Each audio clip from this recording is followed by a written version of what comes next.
我们来看一下月的包装，这是它的一个包装盒，然后这是它的一个背面的一个设计。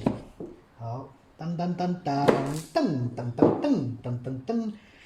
噔噔噔噔，这里是它的单元，然后一个名牌。然后这里还有一个层包装，这里有各种各样的这个硅胶套，然后还有这个4个可换插头，这是它的原线，一个可换设计的。我们可以看到它的这个插头有经过改进，跟以前的不一样了，颜色啊，包括它做工比以前的都会更好。再一层，这一层就是它的这个，看到这个3对 SF 套，然后这里有一根达音科送的这个 Type C 的这个解码线，然后还有一个 Type C 转 USB， 这个线是插在这里，然后可以接电脑的。然后这是达音科的一个耳机包，这里边是啥来着？我抽一抽。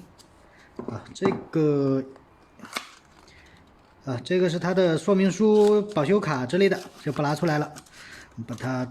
放回去。再一层，这是最下面一层，我们可以看到，特别吸引人的就是这个大的这个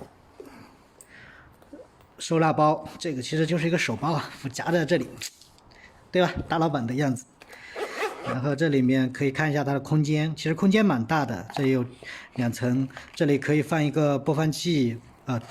中间你可以放一些就是你的一些小卡片啊，或者旁边放播放器、耳机，这里还有可以放一些小耳塞，也可以放在这里，所以这个包还是蛮不错的。这个包装非常的具有仪式感，开起来很爽，我隔三差五的就会开一次。然后这里面就应该是它的一些，我们可以看到，又有这是它的康姆利套子，还有一个飞行插头。还有一个清洁刷，还有一个转6.35的一个大头的一个转接头，这些。然后另外一个的话，里面装的是，你可以看到呀，啊，这是啥？这是这个手包的这个链子挂在这里的一个链子，可以扣在这里当个手包，这样子拿着，非常不错。